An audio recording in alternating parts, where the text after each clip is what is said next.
Primera parte. Capítulo 7. Lo mismo que en su visita anterior, Raskolnikov vio entreabrirse la puerta lentamente, y por la estrecha abertura dos ojos muy brillantes que se fijaban en él con expresión de desconfianza. Entonces le abandonó su sangre fría, y cometió una falta que hubiera podido dar al traste con todo. Temiendo que Alena Ivanovna tuviese miedo de encontrarse sola con un visitante de aspecto poco tranquilizador, tiró de la puerta con violencia hacia sí para que la vieja no procurase cerrarla. La usurera no intentó siquiera hacerlo, pero no quitó la mano de la cerradura, de manera que faltó poco para que cayera de bruces en el descansillo, hacia donde se abría la puerta. Como Alena Ivanovna permanecía de pie en el umbral para no dejar el paso libre, el joven avanzó hacia ella. Aterrada la vieja, dio un salto hacia atrás, pero no pudo pronunciar una palabra y miró a Raskolnikov abriendo los ojos desmesuradamente. «Buenas tardes, Alena Ivanovna», dijo él con el tono más natural que pudo, pero en vano trataba de fingir. Su voz era entrecortada y temblorosa. «Traigo un objeto, pero entremos. Para examinarlo hay que verlo a la luz». Y sin esperar a que se le dijera que pasase, penetró en la habitación. La vieja se le acercó vivamente. Ya se le había desanudado la lengua. Señor, ¿qué quiere usted? ¿Quién es usted? ¿Qué se le ofrece? Vamos, Alena Ivanovna, usted me conoce muy bien. Raskolnikov, tenga usted paciencia. Vengo a empeñar esta alhaja de la que le hablé el otro día. Y le alargó el paquete.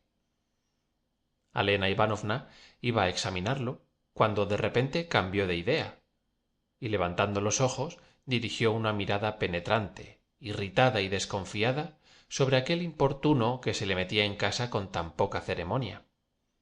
Raskolnikov hasta creyó advertir cierta especie de burla en los ojos de la vieja, como si ésta lo hubiese adivinado todo. Se daba cuenta el joven de que perdía la serenidad, de que tenía casi miedo, de que si aquella muda investigación se prolongaba medio minuto, iba, sin duda, a echar a correr. ¿Por qué me mira usted de ese modo, como si no me conociese?, dijo irritándose a su vez. Si usted quiere eso, lo toma; si no, lo deja. Iré a otra parte con ello. Es inútil que me haga usted perder el tiempo. Se le escaparon estas palabras sin que las hubiera premeditado. El lenguaje resuelto del visitante tranquilizó a la usurera. ¿Qué prisa hay, Batushka? ¿Qué es eso? Preguntó mirando el paquete. Una cigarrera de plata. Ya se lo dije a usted la otra tarde. La vieja extendió la mano. ¡Qué pálido está usted! ¿Está usted malo, Batushka? Tengo fiebre, respondió con voz brusca. ¿Cómo no he de estar pálido? Cuando uno no tiene que comer, acabó de decir no sin esfuerzo, le abandonan las fuerzas de nuevo. La respuesta parecía verosímil. La vieja tomó el paquete. ¿Qué es esto? Preguntó por segunda vez y, tanteando el peso de la prenda, miró fijamente a su interlocutor. Una petaca de plata. Mírela usted. Cualquiera diría que no es plata. ¡Oh, cómo la han atado! En tanto que Alena Ivanovna hacía esfuerzos por desatar el hilo, se había aproximado a la luz. Todas las ventanas estaban cerradas, a pesar del calor sofocante que hacía. En esta posición daba la espalda a Raskolnikov, y durante algunos segundos no se ocupó de él. El joven se desabrochó el gabán y separó el hacha del nudo corredizo, pero sin sacarla todavía, se limitó a tenerla con la mano derecha debajo del sobretodo. Sentía una terrible debilidad en todos sus miembros. Comprendía que cada instante que pasaba su debilidad iba en aumento. Temía que se le escapase el hacha de la mano, y le parecía que todo le daba vueltas en su derredor. ¿Pero qué hay aquí dentro? Gritó coléricamente Alena Ivanovna, e hizo un movimiento en dirección a Raskolnikov. No había tiempo que perder. Sacó el joven el hacha de debajo del gabán, la levantó con las dos manos, casi maquinalmente, porque no tenía fuerzas, y la dejó caer sobre la cabeza de la vieja. De repente, en cuanto hubo dado el golpe, sintió Raskolnikov que recobraba toda su energía física. Elena Ivanovna, como de costumbre, no llevaba nada en la cabeza. Sus cabellos, grises y escasos, y, como siempre, untados de aceite, recogíalos formando trenzas en la nuca con un trozo de peineta de cuerno. El golpe dio precisamente en la coronilla, a lo cual contribuyó la escasa estatura de la víctima. La usurera lanzó un grito débil y cayó desplomada, teniendo, sin embargo, todavía fuerzas para llevarse los brazos a la cabeza. En una de las manos conservaba la prenda. Entonces Raskolnikov, que, como hemos dicho, había recobrado todo su vigor, asestó dos nuevos hachazos en el occipucio de la vieja. La sangre brotó a chorros y el cuerpo quedó exánime. El joven se echó hacia atrás y en cuanto vio a la anciana sin movimiento, se inclinó para mirarla. Estaba muerta. Los ojos, desmesuradamente abiertos, parecían salirse de las órbitas, y las convulsiones de la agonía daban a su rostro la expresión de una horrible mueca. El asesino dejó el hacha en el suelo e inmediatamente se puso a registrar el cadáver, tomando todo género de precauciones para no mancharse de sangre. Se acordaba de haber visto la última vez a Elena Ivanovna buscar las llaves en el bolsillo derecho de su vestido. Se hallaba en plena posesión de su inteligencia. No experimentaba ni aturdimiento ni vértigos, pero seguían temblándole las manos. Más tarde recordó que había sido muy prudente y que había puesto mucho cuidado en no mancharse. No tardó en encontrar las llaves. Como el día anterior, estaban todas reunidas en una anilla de acero. Después de haberse apoderado de ellas, Raskolnikov entró en la alcoba. Era ésta muy pequeña y había en ella un estante lleno de imágenes piadosas. En el otro lado, una gran cama muy limpia con una colcha de seda almohadillada y hecha de pedazos cosidos. En la otra pared, una cómoda. Cosa extraña. Apenas hubo comenzado el joven a servirse de las llaves para abrir este mueble, le recorrió todo el cuerpo un escalofrío. Estuvo tentado de renunciar a todo y marcharse, pero esta idea duró sólo un momento. Era demasiado tarde para retroceder. Hasta llegó a sonreírse de haber podido pensarlo, cuando de repente sintió una terrible inquietud. Si por si acaso la vieja no estuviera muerta y recobrase el sentido. Dejando las llaves en la cómoda, acudió vivamente cerca del cuerpo, tomó el hacha y se dispuso a dar otro golpe a su víctima. Pero el arma, ya levantada, no cayó. No había duda de que Elena Ivanovna estaba muerta. Inclinándose de nuevo sobre ella para examinarla más de cerca, Raskolnikov se convenció de que la mujer tenía el cráneo partido. En el suelo se había formado un lago de sangre. Viendo de improviso que la vieja tenía un cordón al cuello, el joven tiró de él violentamente, pero el cordón ensangrentado era recio y no se rompió. El asesino trató entonces de quitárselo, haciendo que se deslizase a lo largo del cuerpo, pero no fue más afortunado en esta segunda tentativa. El cordón encontró un obstáculo y no pasaba. Impaciente, Raskolnikov blandió el hacha, pronto a descargarla sobre el cadáver para cortar con el mismo golpe aquel maldito cordón. Sin embargo, no pudo resolverse a proceder con aquella brutalidad. Al cabo, después de 2 minutos de esfuerzos que le pusieron rojas las manos, logró cortar el cordón con el filo del hacha, sin herir el cuerpo de la muerta. Como había supuesto, lo que la vieja llevaba al cuello era una bolsa. También estaban sujetas al cordón una medallita esmaltada y 2 cruces, la una de madera de ciprés, la otra de cobre. La bolsa, grasienta, un saquito de piel de camello, estaba completamente llena. Raskolnikov se la metió en el bolsillo sin mirar lo que contenía, arrojó las cruces sobre el pecho de la vieja y tomando el hacha volvió a entrar con ella apresuradamente en la alcoba.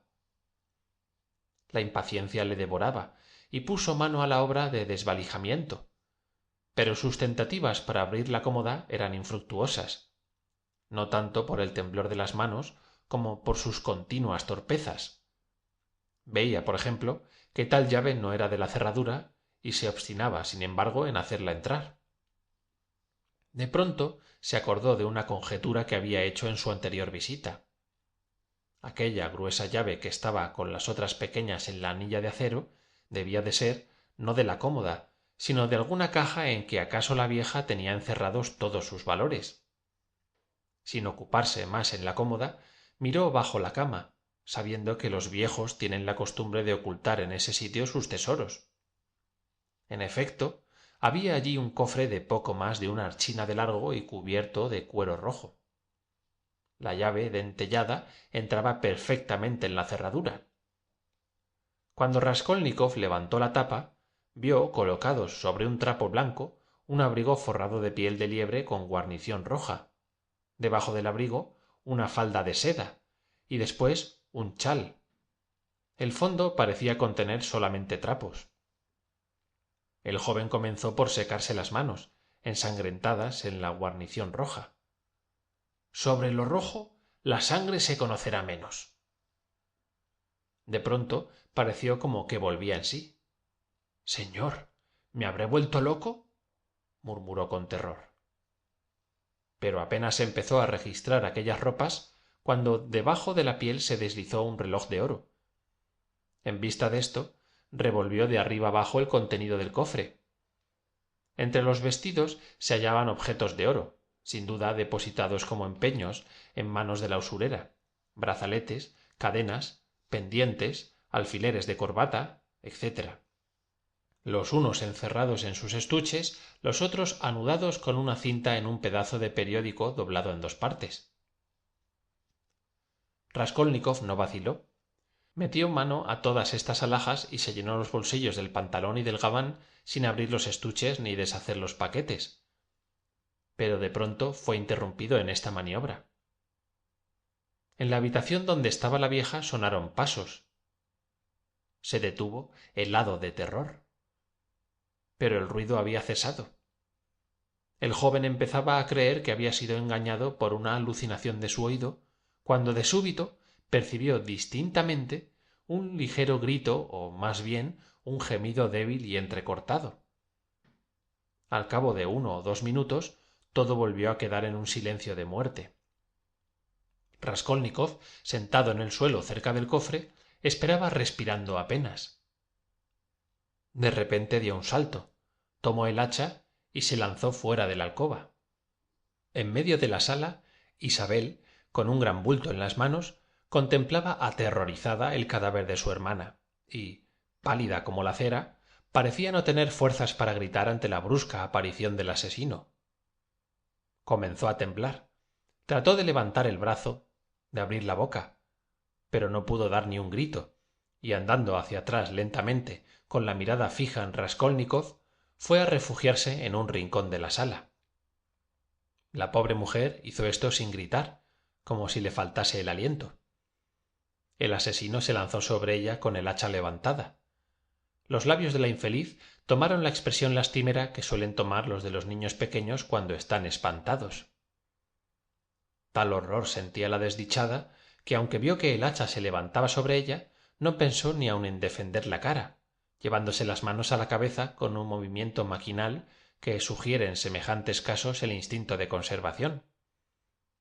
Apenas sí levantó el brazo izquierdo extendiéndolo lentamente en dirección del agresor, que descargó sobre Isabel un golpe terrible. El hierro del hacha penetró en el cráneo, hendió toda la parte superior de la frente y llegó casi hasta el occipucio. Isabel cayó rígida, muerta. Sin saber lo que hacía, Raskolnikov tomó el paquete que la víctima tenía en la mano. Después lo tiró y salió al recibimiento. Estaba aterrado a causa de aquel nuevo asesinato que no había sido premeditado por él. Quería desaparecer cuanto antes.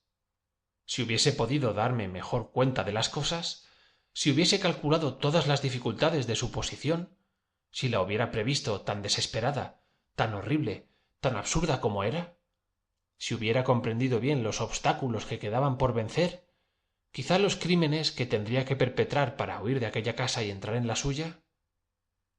Probablemente habría renunciado a la lucha para correr a denunciarse, y no por cobardía, sino por horror de lo que había hecho.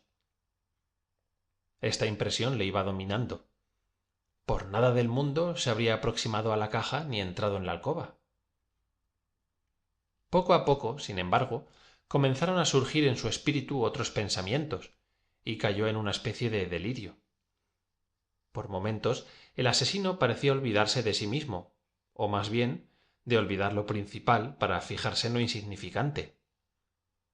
Una mirada dirigida a la cocina le hizo descubrir un cubo medio lleno de agua, y se le ocurrió lavarse las manos y limpiar el hacha. A causa de la sangre tenía pegajosas las manos.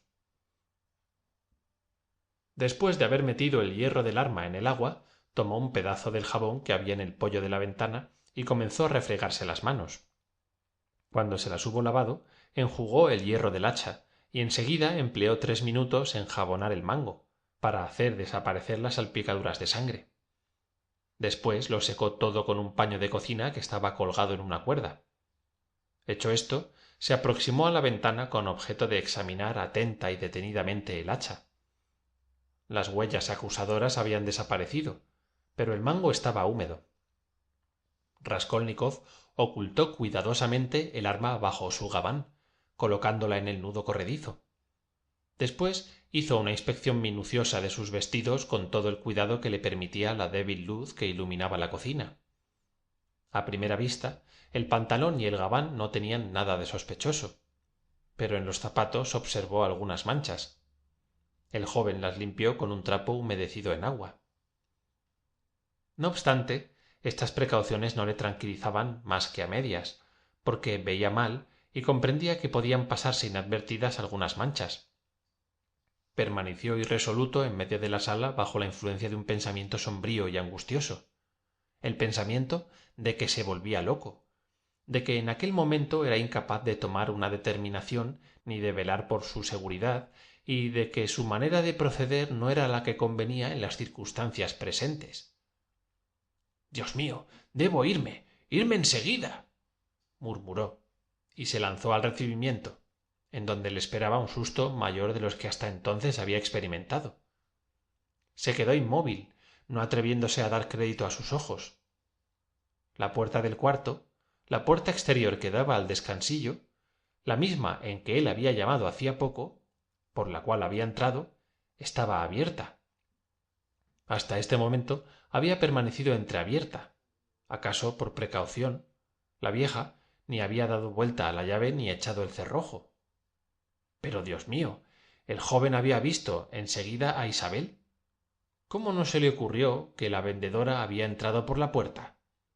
¿No había podido penetrar en el cuarto a través de la pared?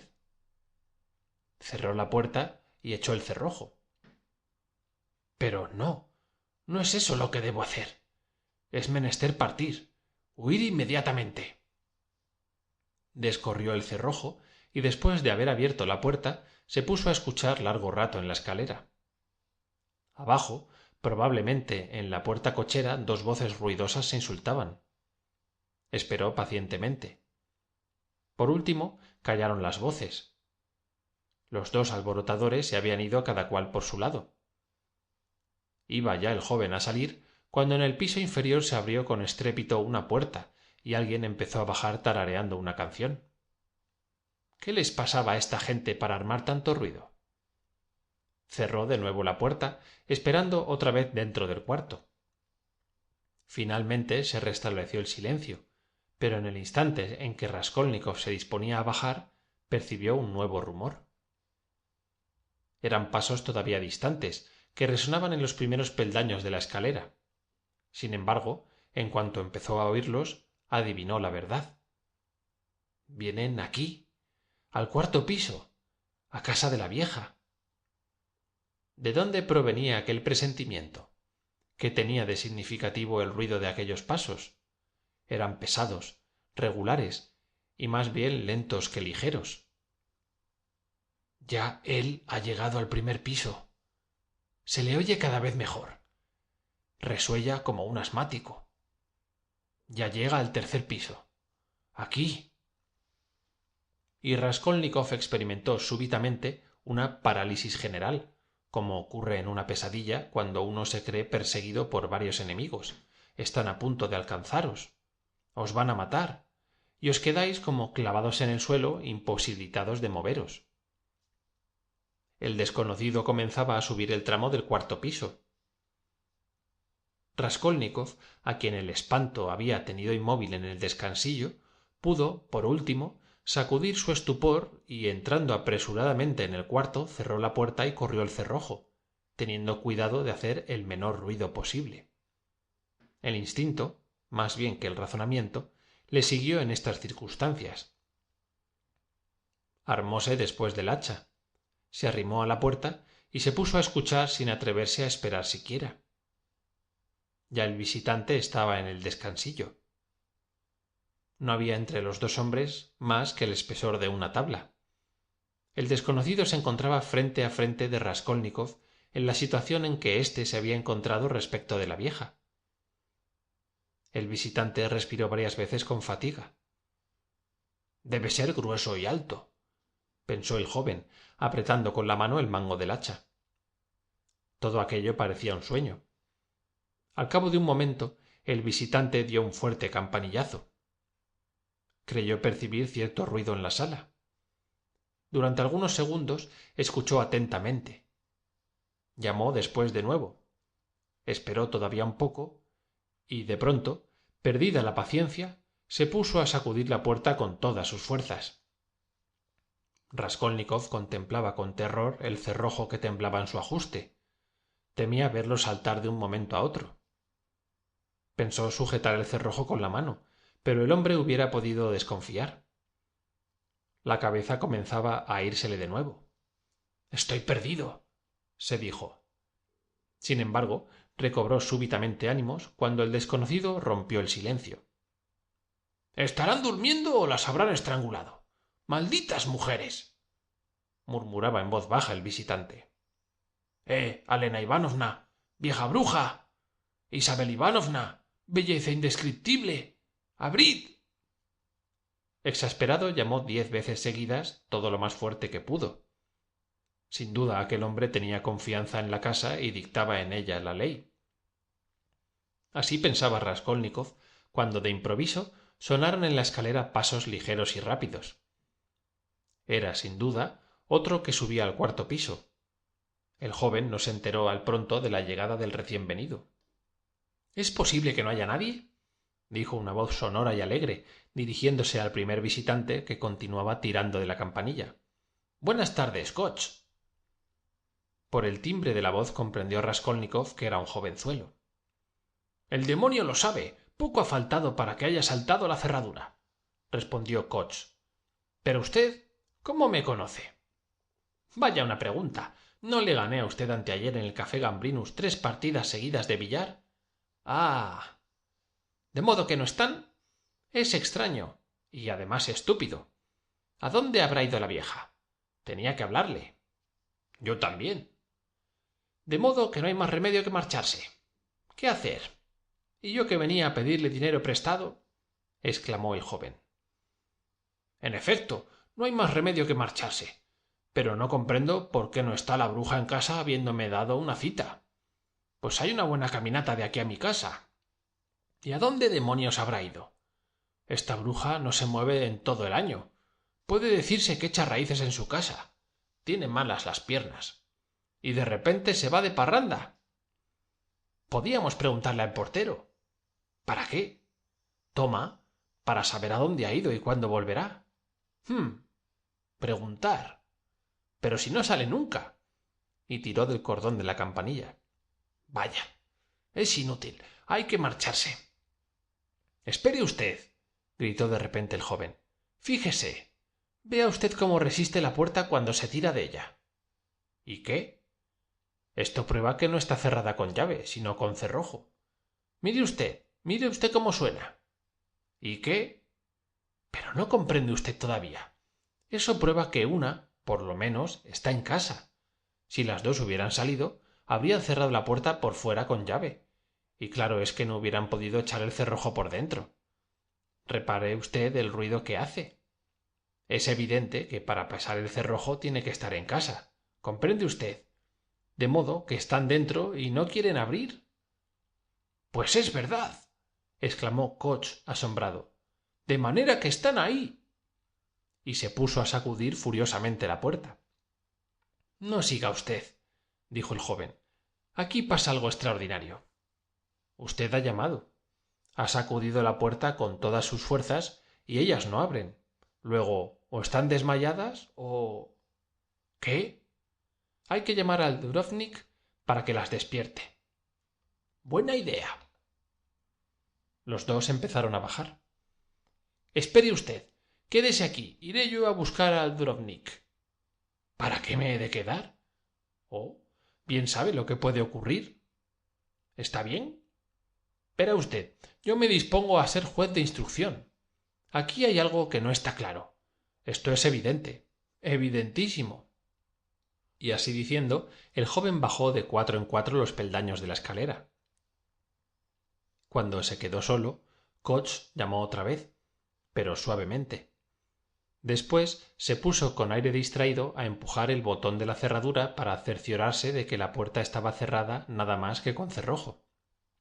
Luego, resoplando como un fuelle, se bajó para mirar por el ojo de la llave, pero ésta estaba puesta por dentro, de modo que no pudo ver nada.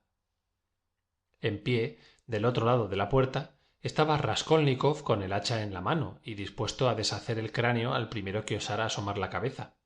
Más de una vez, oyendo a los dos curiosos hurgar en la puerta y concertarse entre sí, estuvo a punto de acabar de una vez y de interpelarlos, pero sin abrir.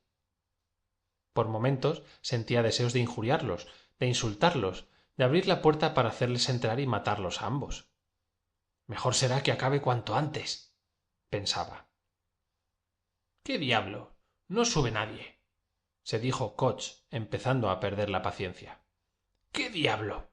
Volvió a decir, y, fastidiado de esperar, abandonó su puesto para bajar en busca del joven. Poco a poco dejó de oírse el ruido de sus botas, que resonaban pesadamente en la escalera.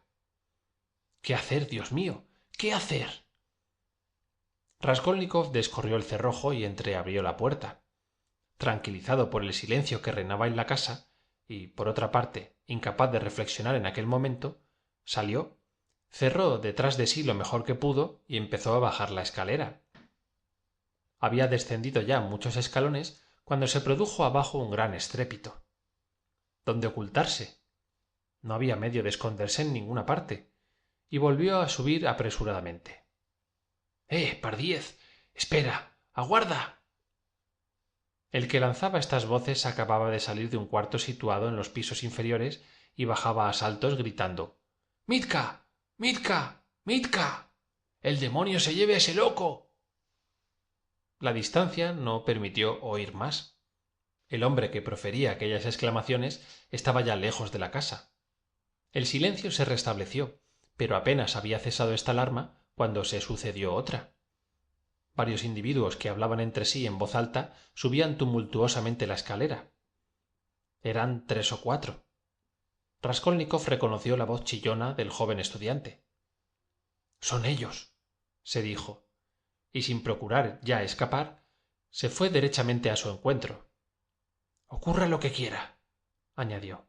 «Si me detienen, todo ha terminado. Y si me dejan escapar, también, porque se acordarán de haberme visto en la escalera». Iba ya a reunirse con ellos, pues sólo les separaba un piso, cuando de repente vio la salvación.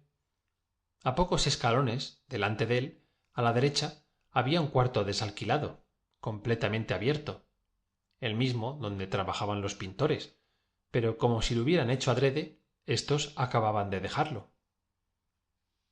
Eran, sin duda, los que un momento antes habían salido vociferando. Se veía que la pintura estaba todavía fresca. En medio de la sala habían dejado los obreros sus útiles, una cubeta, un cacharro con color y una brocha. En un abrir y cerrar de ojos, Raskolnikov se escurrió en el cuarto desalquilado y se arrimó cuanto pudo a la pared. Ya era tiempo. Sus perseguidores llegaban al descansillo, pero sin detenerse subieron al cuarto piso, hablando ruidosamente. Después de cerciorarse de que se habían alejado un poco, el asesino salió de puntillas y descendió precipitadamente. nadie en la escalera, nadie en el patio. Atravesó rápidamente el umbral y una vez en la calle dobló la esquina de la izquierda. Comprendía perfectamente que los que le buscaban habían llegado en aquel momento a la puerta del cuarto de la vieja, quedándose estupefactos al verla abierta. Indudablemente están examinando los cadáveres, se decía. Sin duda les bastará un minuto para adivinar que el asesino ha logrado escapar. Sospecharán, quizá, que se ha escondido en el cuarto, desalquilado del segundo piso, cuando ellos subían al de la usurera. Pero a pesar de hacerse estas reflexiones, no se atrevía a apresurar el paso, aunque estaba aún lejos de la primera esquina. Si me deslizara en un portal, en alguna calle extraviada y esperase allí un momento. No, malo. Si fuese a arrojar el hacha a cualquier parte, si tomara un coche. Malo, malo. Al cabo se ofreció ante sus ojos un Pere-Uloc y se metió en él más muerto que vivo. Allí estaba casi en salvo. Así lo comprendió. Era difícil que las sospechas recayeran sobre él. Por otra parte, era fácil no llamar la atención en medio de los paseantes, pero de tal manera aquellas angustias le habían debilitado que apenas podía sostenerse en pie. Por la cara le corrían gruesas gotas de sudor y tenía empapado el cuello. —¡Buena la has tomado! —le gritó, al desembocar el canal, uno que le creyó borracho. No se daba cuenta de nada. Cuanto más andaba, más se obscurecían sus ideas. No obstante, cuando llegó al muelle del Neva, se asustó de ver tan poca gente, y temiendo que reparasen en él en un lugar tan solitario, se volvió otra vez al Pere-Uloc, y aunque apenas tenía fuerzas para andar, dio un largo rodeo para volver a su domicilio. Al franquear el umbral no había recobrado aún su presencia de espíritu. A lo menos, hasta que llegó a la mitad de la escalera, no se acordó de que llevaba todavía el hacha. La cuestión que tenía que resolver era muy grave. Se trataba de dejar el hacha donde la había tomado, sin llamar en lo más mínimo la atención. Si hubiera estado más tranquilo, habría comprendido, de seguro, que, en vez de dejar el arma en su antiguo puesto, hubiera sido mucho mejor deshacerse de ella arrojándola en cualquier corral. Sin embargo, todo le resultó a maravilla. La puerta del Drovnik estaba cerrada, pero sin llave, lo cual hacía suponer que el portero no se había ausentado. Pero Raskolnikov, incapaz en aquel instante de discurrir ni de combinar un plan, se fue derecho a la puerta y la abrió. Si el portero le hubiese preguntado «¿Qué quiere usted?», quizá el joven le habría entregado sencillamente el hacha. Pero esta vez, como la anterior, el Drovnik había salido, lo que dio facilidad a Raskolnikov para colocar el hacha debajo del banco, en el sitio donde la había encontrado. Enseguida subió la escalera y llegó a su habitación sin tropezarse con nadie. La puerta del cuarto de la patrona estaba cerrada. Cuando entró en su aposento, se echó vestido en el diván, y aunque no se durmió, quedó en estado inconsciente. Si hubiese entrado alguien en su habitación, habríase levantado bruscamente gritando despavorido. Mil ideas distintas le hormigueaban en el cerebro. Fin de la sección 8.